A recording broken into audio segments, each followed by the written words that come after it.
साथियों नमस्कार। आज की इस लाइव में आपका स्वागत है। स्वतंत्रता दिवस यानी कि 15 अगस्त की पूर्व संध्या पर आज हम इस चर्चा पे बैठे हैं और थंबनेल और जो टाइटल है खबर का वो आपने देख ही लिया होगा। एक बहुत ही महत्वपूर्ण विषय है। आज़ादी के 77 साल बाद भी जब हम इस विषय पर चर्चा कर रहे हैं तो मुझे लगता है कि कहीं न कहीं कुछ खामियां हैं आज़ादी के मायने को लेकर। सबसे पहले मैं अपने इस विषय पर हमने आमंत्रित किया है पूर्व आईपीएस बीपी अशोक साहब को। अशोक साहब, सबसे पहले तो आपका स्वागत है। Thank you very much. Thank you. Sir, 77 साल बाद आज़ादी की पूर्व संध्या पर हम लोकतंत्र और लोकतंत्र की रक्षा और स्वतंत्रता दिवस पर जो चर्चा कर रहे हैं, तो इसमें एक बड़ा जो सवाल निकल कर आ रहा है कि 15 अगस्त पर आज़ादी के बारे में क्या मायने हैं? इस पर सर आपकी क्या राय है सर?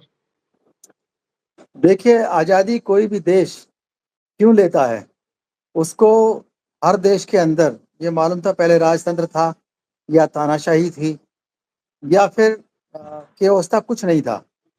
लेकिन जब वहाँ सरकार बनती है और वो भी लोकतंत्र के साथ बनती है और वहाँ के लोगों को जब आज़ादी मिलती है, तो उनको एहसास होता है कि हमको इस देश के अंदर इसके उत्थान में, इसके पतन में हमको कुछ अधिकार मिले हैं और हमको कुछ कर्तव्य भी करना।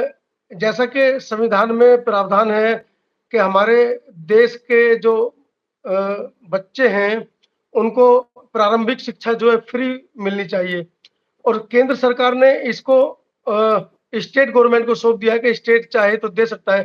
तो इसमें आज़ादी और शिक्षा, खासकर शिक्षा की आज़ादी को आप कैसे देखते हैं सर? देखिए, लगभग देश के अंदर जो शिक्षा का स्तर है, वो पहले से काफ़ी बड़ा है और लगभग 18% थी 1947 में, अब वो 75% के आसपास पहुंच गई है। जी, लेकिन जो बहुजन समाज है, गरीब हैं, शेड्यूल्ड कास्ट, शेड्यूल्ड ट्राइब के लोग हैं, उनकी शिक्षा अभी पूरी नहीं हुई है, साक्षरता भी 100% तक नहीं पहुंची है। जी, तो निश्चित रूप से शिक्षा की आज़ादी होनी चाहिए। अगर शिक्षा नहीं है, तो फिर किस बात की आज़ादी है? अभी देखो 2014 से लेकर के अब तक लगभग 89,441 स्कूल देश के अंदर बंद हो गए। जी, जबकि देश की जनसंख्या बढ़ी है काफ़ी। जब जनसंख्या बढ़ी है तो स्कूल भी बढ़ने चाहिए। स्कूल नहीं बढ़ेंगे तो निश्चित रूप से दिक्कत होगी। लोग कहाँ जाएँगे? गरीब कहाँ पढ़ेगा? जिसके पास पैसा देने के लिए नहीं है। वो सभी आज के जो शेड्यूल्ड कास्ट, शेड्यूल्ड ट्राइब और ओबीसी के अधिकारी, कर्मचारी, डॉक्टर, मास्टर, वकील बन कर के आज काम कर रहे हैं। ये सब के सब लगभग 99% सरकारी स्कूलों में जहाँ मुफ्त शिक्षा थी, उसी को लेकर के ये लोग आए थे। लेकिन अब वो रास्ते बंद किए जा रहे हैं धीमे-धीमे, तो ये तो शिक्षा की आज़ादी खत्म हो रही है। निश्चित रूप से, जबकि आज़ादी के दौरान शिक्षा में क्वालिटी आनी चाहिए थी और जी, जो स्टेम एजुकेशन है, जो साइंटिफिक टेम्परामेंट है, उसको आगे करना चाहिए था। हमारी शिक्षा जो सिलेबस है, जो करिकुलम है, वो वैसे भी फेल है। जो शिक्षा दी जा रही है, वो अभी तक ना तो अंधविश्वास खत्म कर पाई है, ना वो शिक्षा साइंटिफिक टेम्परामेंट डेवलप कर पाई है और ना ही उसने दहेज प्रथा खत्म की है, ना ही लोगों के लिए जाति प्रथा खत्म हुई है, ना लिंग भेद खत्म हुआ है। तो निश्चित रूप से कहीं न कहीं शिक्षा में अभी कमी है, हमें उसका सिलेबस चेंज करना पड़ेगा। और शिक्षा मैंने देखा है कि चलिए शिक्षक की हम गलती मान लें कि उसने सिलेबस के हिसाब से जो पढ़ाया, पढ़ा दिया, एग्ज़ाम पास कर लिया, लेकिन उसको सिलेबस ठीक नहीं मिला था। उसमें सरकार की गलती है हो सकती है, स्टेट गवर्नमेंट की या सेंट्रल गवर्नमेंट की। लेकिन जो घंटे हैं शिक्षक के पास, वो मात्र 4-6 घंटे रहता है, लेकिन उसको जो गलत शिक्षा मिलती है अपने मोहल्ले के अंदर, वो 18 घंटे मिलती है। जी, सोते-जागते उसे एहसास दिलाया जाता है कि तुमको सांप्रदायिक दंगा करना है, तुमको अपनी जाति को सुरक्षित रखना है, तुमको ऑनर किलिंग भी करनी है, तुमको मॉब लिंचिंग करनी है, तुमको अंधविश्वास कौन-कौन से करने हैं। बहुत दिनों से पहले ही घूमते-फिरते भी उसको जो मज़ा आता है भारत के आदमी को, पढ़े-लिखे आदमी को भी, मैंने आईएएस अफ़सर को देखा था, एक बहुत सीनियर थे, होम सेक्रेटरी थे, वो भूतों की कहानियाँ सुना रहे थे बच्चों को। जी, जबकि बाबा साहब के सिद्धांत के अनुसार उनको पे बैक टू सोसाइटी करना चाहिए। आईएएस कैसे बना जाता है, कौन से सब्जेक्ट पढ़े जाएं, कहाँ जा करके पढ़ोगे, कैसे कोचिंग लोगे, ये सारी चीजें उनको बतानी चाहिए थी, लेकिन वो भूतों की कहानियां सुना रहे थे। तो जब आदमी 18 घंटे सोते जागते भूतों की कहानियां सुनेगा, जाति की बात सुनेगा, तो उसको निगेट करने के लिए हमको शिक्षा व्यवस्था में भी परिवर्तन करना पड़ेगा, और हमें भूमिका तय करनी पड़ेगी ग्राम पंचायतों की, स्कूलों की, दफ्तरों की, कि वो भी लोगों को शिक्षित करने में, लोगों को जागरूक करने में, यहाँ तक कि जो मंदिर मस्जिद गुरुद्वारे यहाँ हैं, इनको भी बताया कि भाई तुम्हारी भूमिका भी है, तुम भी देश के अंदर लिंग भेद खत्म करने में अपनी भूमिका निभाओ। जी तुम भी लोगों को बताओ कि अत्याचार मत करो। वो सिर्फ ये नहीं है कि किस तरह से आपकी जादू करना सिखा रहे हैं, या किस तरह से आपका शनिचर उतरेगा, किस तरह आपका सफलता मिलेगी, ये नहीं। अब आप जो सही चीजें हैं, समस्याएं हैं, उनके लिए भी जो वहां जा रहे हैं, जिनकी श्रद्धा है, तो अपने आप भी आगे आना चाहिए, एनजीओ को भी आगे आना चाहिए, लोगों को ये बताया कि हाँ भाई अब हम एक दूसरे के अत्याचार नहीं करेंगे, महिलाओं को हिस्सेदारी देंगे, अपनी बहन बेटी, अपनी माँ, उसका सम्मान करेंगे, उसको हिस्सा देंगे, चाहे जमीन हो चाहे मकान हो। अकेले उसको राखी बांध करके भैया दूज पर उल्लू बना दिया, ये कहाँ की शिक्षा है? ये जी शिक्षा करीब करीब सिर्फ नौकरी पाने की शिक्षा है। उनके व्यक्तित्व का विकास करने में ये रटकर दी जाने वाली शिक्षा नाकाम है। मैं इसमें आमूल चूल परिवर्तन चाहता हूँ पूरी तरह से। इस तरह से इस तरह की शिक्षा को बांध दिया जाना चाहिए कि देश के अंदर आपके व्यक्तित्व का विकास इस तरह से हो कि वो जो अमेरिका में जाए, इंग्लैंड में जाए, कहीं भी जाए, तो एक एजेंट बने उसका, कि आप एक एजेंट ऑफ कंट्री हैं, किसी देश के जिम्मेदार नागरिक हैं। आप निकल करके आए हैं, अच्छी पढ़ाई लिखाई करके आए हैं, आपने फार्मूले याद कर लिए, आपने पेपर पास कर लिया, लेकिन आप समाज में रहने लायक नहीं बने। बड़े बड़े लोगों को देखा मैंने, धार्मिक अंधविश्वासों के जी चक्कर में वो बलि चढ़ा रहे हैं। कोई अपने बच्चे की बलि चढ़ाया है, बड़ी मुश्किल से बच्चा पैदा हुआ, बच्चे को गंगा में फेंक दिया। अभी कोई अखबार नहीं जाता आज भी जिस दिन मॉब लिंचिंग, ऑनर किलिंग और जो अंधविश्वासों के आधार पर कोई ना कोई क्राइम ना होता, इस तरह की घटनाएं होती हैं। तो सोचिए, शिक्षा हमारी नाकाम है। वो अकेले नौकरी लेने की शिक्षा है, और नौकरी भी मिल नहीं रही, नौकरियां भी कम हो रही। जी डॉक्टर साहब, जिस तरीके से शिक्षा का प्रारंभिक रूप हुआ और उसमें राष्ट्रीयकरण भी हुआ, और सरकारी स्कूलों के माध्यम से हमारे जो एक देश का बहुत बड़ा वर्ग है, जो गरीब तबके का वर्ग था, वो कहीं न कहीं पढ़ा लिखा सरकारी नौकरियों में आया। लेकिन वर्तमान में जब हम देख रहे हैं, तो कहीं न कहीं जैसा कि आपने भी बताया कि कितने हज़ार सरकारी स्कूल बंद कर दिए गए हैं, तो इसका प्रभाव तो एक देश पर पड़ना ही है। देखिए, देश पे जो सामंतवादी हैं, जो पूंजीवादी हैं, जिनका एकाधिकार है, जो जातिवादी हैं, उनको ये खतरा है कि अगर सही शिक्षा दे दी गई तो इस देश का जो बहुजन समाज है, 90 प्रकार की चाहे संसाधन हो, वो कहेंगे नहीं, हम देश में हर चीज का बंटवारा करेंगे, वो डाइवर्सिटी लागू होगी। तो वो चाहते हैं किसी तरह से शिक्षा के द्वार बंद हों, रोजगार के द्वार बंद हों, पेंशन बंद हो जाए, नेतृत्व क्षमता लोगों के अंदर ना बढ़े, लोगों में सोचने समझने की शक्ति खत्म हो जाए, अंधविश्वासों से इनका दिमाग भर दो। ये लोग अगर वोट भी दें तो हमको दें, हमारे हमसे भीख मांगे, हम इन पर एहसान करेंगे, हम इन पर दया करेंगे। तो दया करने वाले लोग हैं 10%, आज उनकी संख्या 9.6% रह गई है। जिनको पहले काशीराम जी के समय 15% कहा गया है, वो आज 9.6% रह गए। जाति जनगणना जब हो जाएगी तो चीजें वापस आ जाएंगी। इसीलिए हर जी तरह से प्रयास कर रहे हैं वो। कभी वन नेशन वन इलेक्शन लेके आते हैं, कभी SIR, हमेशा कोई ना कोई ऐसी एक्सरसाइज लेकर के आएंगे जो आपको समझ में आएगी, जब तक वो महीनों चल जाएगी, वो जी महीनों का काम कर देंगे। और उसमें ये तो जागरूकता रही लोगों की, नेताओं की, कि SIR में कम से कम सुप्रीम कोर्ट ने एक अच्छा काम कर दिया कि इस देश के लोगों की आज़ादी को बचा लिया, कि वोट देने की आज़ादी है, और वो भी 14 अगस्त को बचा लिया। बहुत अच्छी बात है ये। जी और उसके उसके पीछे काफी नेताओं को भी धन्यवाद। जो 2 जजों की बेंच है उन्होंने किया, उसको भी धन्यवाद कि उन्होंने देश के वोटर्स की आज़ादी को सम्मान किया है, और एपिक कार्ड को लागू करा दिया, आधार कार्ड को लागू करा दिया। ये अच्छी खबर है। आज का जो डिसीजन है सुप्रीम कोर्ट का, स्वागत योग्य है। तो डॉक्टर साहब, शिक्षा को लेकर जैसे कि डॉक्टर अम्बेडकर ने कहा था कि अंग्रेजी शिक्षा वह शेरनी का दूध है, जो पिएगा वो दहाड़ेगा। उन्होंने वो तो न्यू एजुकेशन पॉलिसी जो लेकर के आए हैं, उसके अंदर ही उन्होंने जो क्षेत्रीय भाषाएं हैं उसको बढ़ावा देने का प्रयास किया है और अंग्रेजी को घटाने का प्रयास किया है। लेकिन उनके अपने बच्चे, जो ये पॉलिसी मेकर्स हैं, जो बड़े लोग हैं, जो ब्यूरोक्रेट्स हैं, जो नेता हैं, जो सत्ता पक्ष में हो चाहे विपक्ष में कहीं भी हों, इनके बच्चे कहाँ पढ़ रहे हैं? किसी का इंग्लैंड पढ़ रहा है, किसी का कनाडा, किसी का ऑस्ट्रेलिया पढ़ रहा है। वो तो अंग्रेजी पढ़ के आएंगे, वो सुप्रीम कोर्ट के जज बन जाएंगे, वो प्रोफेसर बन जाएंगे, वो वकील भी बन जाएंगे। लेकिन दिक्कत आएगी बिना अंग्रेजी पढ़े हुए जो हमारे क्षेत्रीय भाषाओं में पढ़ कर के आएंगे, उनको जो नौकरी, पहली बात तो नौकरी नहीं मांग पाएंगे। वो सोचेंगे हम तो कहीं ना कहीं रिक्शा चला लें, कहीं तांगा चला लें।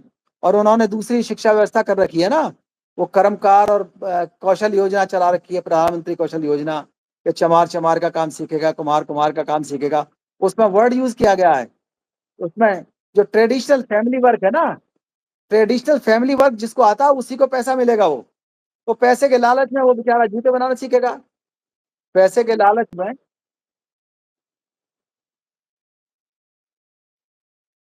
हाँ, नहीं नहीं, वो तो योजना आई है ना, जो योजना है प्रधानमंत्री कौशल योजना, उसमें पैसा तभी मिलेगा और वो ट्रेनिंग तभी दी जाएगी जब वो फैमिली का ट्रेडिशनल ऑक्यूपेशन हो।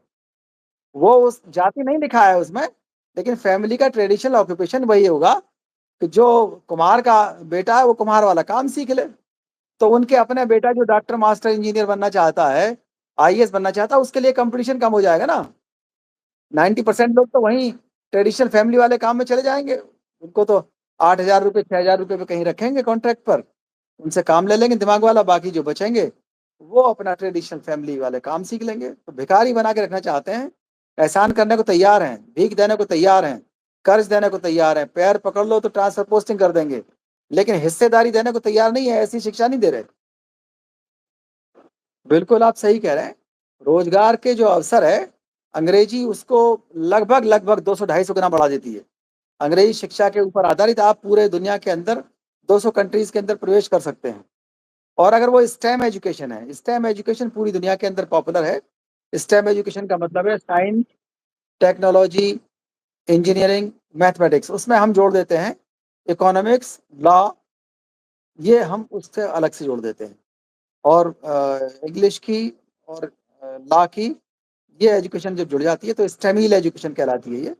और उसमें अगर एजुकेटेड हमारे बच्चे होंगे तो कहीं ना कहीं उनको रोजगार मिले।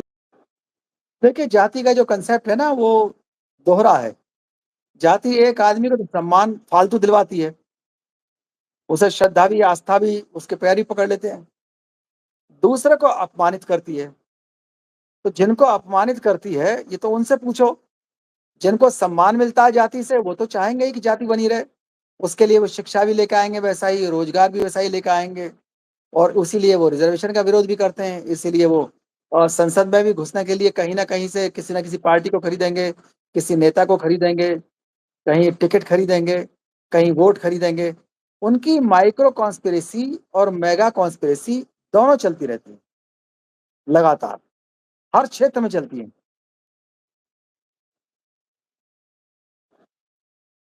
देखिए, सरकार के ही आंकड़े बता रहा हूं मैं, एनसीआरबी का ही। 70,000 अपराध एक साल में एसटी एसटी के साथ होते हैं।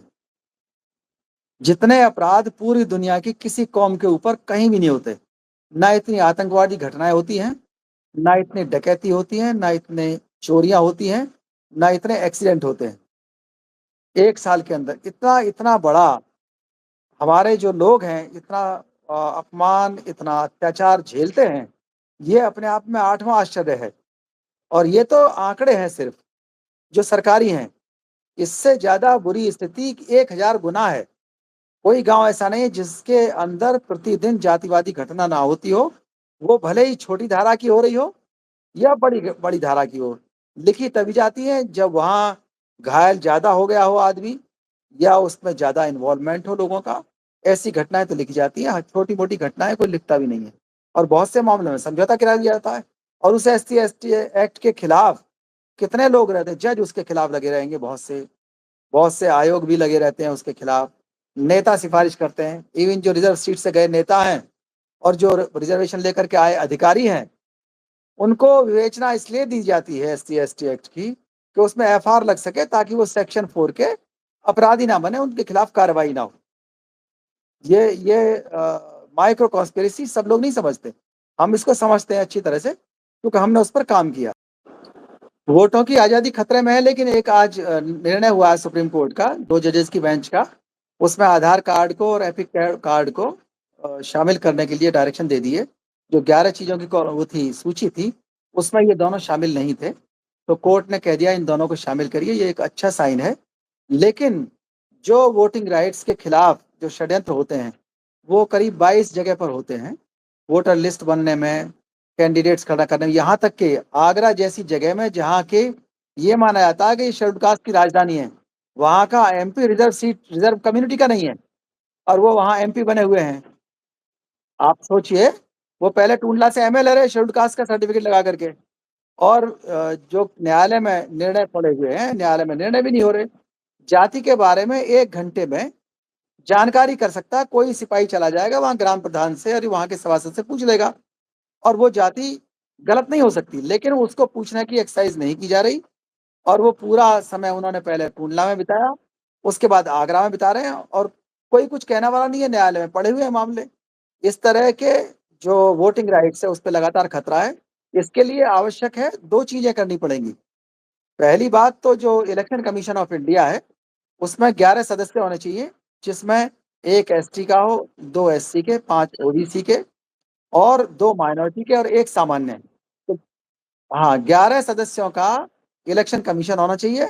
और जो सुप्रीम कोर्ट के अंदर संविधान पीठ बनती है, वो संविधान पीठ भी, क्योंकि कॉलेजियम आसानी से समाप्त नहीं करेंगे, कॉलेजियम समाप्त भी होना चाहिए, लेकिन उसके बाद भी, कॉलेजियम समाप्त होने के बाद भी संविधान पीठ के अंदर ये इंश्योर किया जाए कि 1 एसटी का मेंबर हो, 2 एससी के जज हों, 5 ओबीसी के और 2 माइनॉरिटी के और 1 सामान्य का हो, तब जाकर के संविधान बच पाएगा। ये डिमांड हमारे नेताओं को और पार्टियों को अपनी जो मैनिफेस्टो बनाते हैं उस मैनिफेस्टो के अंदर स्पष्ट रूप से देना चाहिए।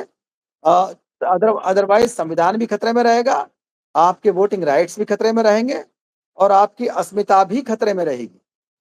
उसके अलावा बहुत सारे जो चेंजेस हैं, वो जो पॉलिटिकल चेंजेस हैं, वो 10-11 पॉइंट के हम लोगों ने तैयार किए हैं, उस पर कभी अलग से विस्तार चर्चा होगी।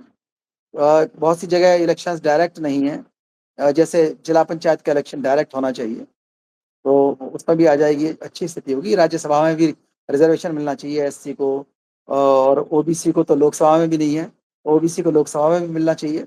ये डिमांड ओबीसी के नेताओं को रखनी चाहिए, लेकिन रखते ही नहीं है। देखिए, जब तक हिस्सेदारी सरकारी ही नहीं, गैर सरकारी क्षेत्र में भी, प्राइवेट सेक्टर में भी अगर हिस्सेदारी नहीं मिलती है, तो आपके जो विरोधी हैं वो कभी आपके वोट का अधिकार छीनेंगे, कभी स्कूल छीनेंगे, कभी आपका अस्पताल छीनेंगे, कभी आपके कार्यालय में आपकी बेइज्जती होगी, कभी आपको आप खबर नहीं पढ़ने को मिलेगी, आपको आपके पत्रकारों का अपमान होगा, आपके जजेस का भी अपमान होगा, आपके अधिकारियों का अपमान होगा। तो ये सब चीजें चलती रहेंगी। आवश्यक है जागरूक रहने की, लगातार इनको बचाने की, और ये चुनाव सुधार भी कराने हैं। और हिस्सेदारी हर जगह मांगनी है, टॉप टू बॉटम, चाहे निजी क्षेत्र हो, चाहे न्यायपालिका, चाहे रक्षा, चाहे कोई सरकारी गैर सरकारी हो, चाहे अपॉइंटमेंट हो। राज्यपाल अगर है देश के अंदर 30, अगर 30 राज्यपाल है तो 30 में से कितने ओबीसी के हैं? 15 ओबीसी के होने चाहिए। उसमें दिक्कत क्या है बताइए, क्यों नहीं है 15? राष्ट्रपति जवाब दें। अगर 15 नहीं है तो ये तो जो हमारे 138 ओबीसी के एमपी हैं आज की तारीख में, 138 ओबीसी के हैं, एससी के करीब 100 के ऊपर हैं, 117 करीब हैं। ये दोनों मिल जाएंगे तो सरकार बना लें, लेकिन चलो सरकार बनाना बाद की बात है। कम से कम इतना ही काम कर लो कि हिस्सेदारी मांग लो लोकसभा में और राज्यसभा में। हाँ, बहुत अच्छा सवाल आपने पूछा, बड़ा रेलिवेंट भी है ये। देखिए, जो देश के ऊपर कब्जा है जिनका, जो कब्जालू लोग हैं, कब्जालू वर्ड आपने शायद कम सुना होगा, जो कब्जालू लोग हैं वो पूरी तरह से ये चाहते हैं कि उनका कब्जा लगातार बना रहे। उनको खतरा उन पढ़े लिखे लोगों से है जो नौकरियों में आए, जो व्यापार में आए, जो इनकम टैक्स पेयर बन गए, जो अपनी बात कहने के लिए जिनके पास नेतृत्व क्षमता विकसित हो गई, एमएलए एमपी बन गए या पेंशन धारक हैं, उन लोगों से बहुत बड़ा खतरा है। अब वो लोग एक प्रहरी के रूप में आ गए रिजर्वेशन के। चाहे वो नेता रहे हों, जैसे रामविलास पासवान जी की, काशीराम जी की भूमिका रही बहुत ज्यादा। जब मंडल कमीशन लागू हुआ, उसमें सबसे ज्यादा भूमिका काशीराम जी की और रामविलास पासवान जी की भी थी, हम लोग छोटे थे। और बाद में भी जो, चाहे वो 2 अप्रैल का मामला रहा हो 2018 का, उसमें भी जो पढ़े लिखे लोग थे वो लोग सब आगे आ गए, जनता भी उतर आई सड़क पर। लेकिन कहीं ना कहीं जो विचार आता है, जो आइडिया होता है, जो पॉलिसी बनती है, वो मध्यम वर्ग बनाता है, पढ़ा लिखा आदमी बनाता है, इनकम टैक्स पेयर बनाता है, अधिकारी कर्मचारी या नेता बनाता है। तो उन लोगों को, जो इस देश के बहुजन समाज के लोग हैं, ओबीसी में उन्होंने क्रीमी लेयर लगा दी। अब सुप्रीम कोर्ट के द्वारा उन्होंने सब कैटेगराइजेशन, सब क्लासिफिकेशन का आदेश भी कर दिया, अप्रूवल दे दिया कि जो चाहे बांट दो। बांटने के पीछे, छांटने के पीछे जो आधार है, वो आधार वही आधार क्यों नहीं है? कोई आर्थिक आधार तो है नहीं, संविधान के अंदर भी नहीं है। जब सामाजिक अधिकार है, जाति आधार है, जब जाति आपने खत्म नहीं की, जाति के खिलाफ कोई कानून नहीं बनाया, जो संविधान में था अनटचेबिलिटी खत्म करने का, बस वो कानून बना है, उसकी भी पूरी तरह से आपने एग्जीक्यूट नहीं किया। और एनाइलेशन ऑफ कास्ट एक्ट आपने पास नहीं किया, जाति को खत्म नहीं किया।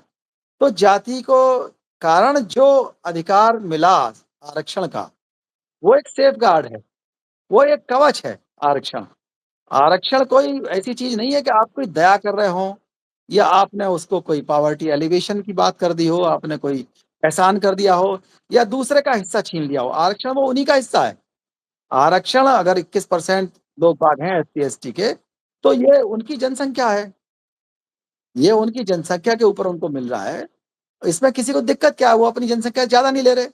आरक्षण का लाभ तो उन लोगों ने उठाया है, क्रीमी लेयर तो उनकी आनी चाहिए जिनकी अपनी जनसंख्या से 10 गुना ज्यादा मौजूदगी सरकारी कार्यालयों में है, खेतों में है, संपत्ति में है। जो 10% लोग 90% वेल्थ के मालिक हैं, वो है ना असली क्रीमी लेयर। उस क्रीमी लेयर को खत्म करो। आप उसकी क्रीमी लेयर को क्या कर रहे हैं? जो पढ़ लिख करके आदमी अधिकारी बना, जिसने लोन लेकर के गाड़ी खरीद ली, जिसने लोन लेकर के मकान बना लिया, उसके पास कहां से क्रीम आ गई? आप चाहते हैं कि वो कहीं भी देश की या किसी भी तरह से मुख्य धारा में शामिल ना हो, सोचने समझने वाला ना बने, वो हमेशा मजदूर वाली स्थिति में रहे, रिटायरमेंट के बाद भी वो मजदूर वाली स्थिति में रहे, कहीं वो नेतृत्व ना करने लगे। तो वो जो लोगों को हेडलेस करने के लिए, बहुजन समाज को, ओबीसी को कर दिया, SC को और करना चाह रहे हैं, उनको लीडरलेस करने के लिए, नेतृत्व विहीन करने के लिए, ताकि वो लोग जो MLA MP हैं, देखिए संसद में तो MLA MP हैं, वो लड़ेंगे रिजर्वेशन के लिए, वो बचाएंगे। जो अधिकारी कर्मचारी हैं, वो कार्यालयों में बचाएंगे, सरकारी कार्यालयों में। और जो सामाजिक कार्यकर्ता है, जो व्यापारी हैं, वो सड़क पर उसको गाइड करेंगे। जो मजदूर आदमी है, वहां तक खबर पहुंच ही नहीं पाती है। मजदूर से आप भी आज पूछ लीजिए कि SIR क्या है, या इलेक्शन कमीशन ऑफ इंडिया क्या कर रहा है, सुप्रीम कोर्ट का क्या डिसीजन, उसको बेचारे को नहीं पता। उसको तो इसलिए रिजर्वेशन मिल जाता है, किसी तरह से वो, उसका बच्चा सिपाही हो जाता है, किसी तरह से वो एक आध उसका IAS भी हो जाता है। लेकिन उस तक खबर पहुंचेगी ही नहीं, उस तक सपने ही नहीं पहुंचेंगे ऐसे।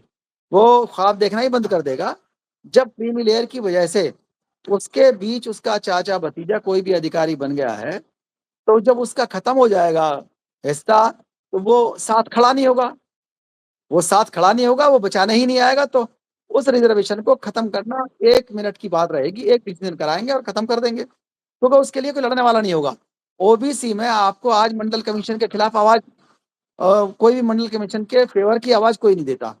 ओबीसी में नेता भी और अधिकारी भी क्यों बात नहीं करते? इसलिए क्योंकि वह क्रीमी लेयर लागू हो गई। क्रीमी लेयर लागू हो गई तो अधिकारी कर्मचारी और नेता भी अलग हो गए। अगर वो ओबीसी का रिजर्वेशन आज खत्म कर दिया जाए तो कोई आवाज भी नहीं उठाने वाला। उन्हें मालूम हमें मिल ही नहीं रहा। जब नहीं मिल रहा तो वो अपने आप को क्षत्रिय मानने लगे। पहले वो एक डंडा मारते थे कमजोरों पर, फिर 2 डंडा मारने लगे कि अब हम नए क्षत्रिय बन गए हैं। उनको नए क्षत्रिय बना दिया गया। दंगे से पहले ओबीसी की कुछ जातियों को, दंगे और चुनाव से पहले, वो उनको कह देते तुम क्षत्रिय हो। वो उस नशे में खूब मारते हैं। अपने अपने कमजोर अपने जातियों को भी मारेंगे, अपने तबके को भी, और SC ST को तो मारते ही रहते हैं। तो क्रीमी लेयर कंसेप्ट लोगों को लीडरलेस करने के लिए, हेडलेस करने के लिए, थॉटलेस करने के लिए बनाया गया है। वही सब कैटेगराइजेशन भी है। ये कोई लाभ की चीज नहीं है। लाभ अगर सोचते ही, अगर सामंतवादियों को, जातिवादियों को लाभ सोचना है शेड्यूल्ड कास्ट के लोगों का, ओबीसी के लोगों का, तो इनके लिए छात्रावास खुलवाएं, मुफ्त शिक्षा दें, 0 फीस पे एडमिशन कराएं। 0 फीस पे एडमिशन बंद कर दिया, शिक्षा के द्वार स्कूल बंद कर दिए, अब आप क्रीमी लेयर भी लागू कर रहे हैं। तो जो नीचे वाला जो मजदूर है, किसान है, गांव वाला है, वो तो आ ही नहीं पाएगा ना। आप उसको छात्रावास देते, उसको किताब देते, उसको 0 फीस पे एडमिशन देते, उसको स्कॉलरशिप देते, मुफ्त शिक्षा करते, मुफ्त चिकित्सा करते, मुफ्त न्याय देते।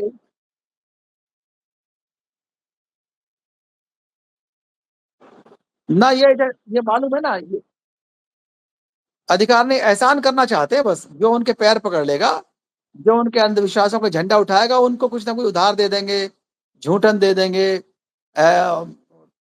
किसी ना किसी तरह से लाभान्वित कर देंगे, ट्रांसफर पोस्टिंग करा देते हैं। हमारे बहुत से अधिकारी हैं, हमारे बहुत से अधिकारी कर्मचारी हैं जो बहुत लंबा चौड़ा कलावा बांधेंगे, सिद्ध करेंगे नहीं साहब हम तो आपके गुलाम ही हैं, और बहुत जोर से नारा लगाते हैं, जय, हाँ, टीका लगाएंगे। देखा होगा आपने, हमने तो नौकरी में रहते हुए भी अंधविश्वासों का विरोध खूब किया, आपने देखा ही होगा, इंटरव्यूज आपने लिए काफी हमारे। हम तो हमेशा लगातार विरोध करते हैं। और देखिए, जो अंधविश्वासों से ग्रस्त है,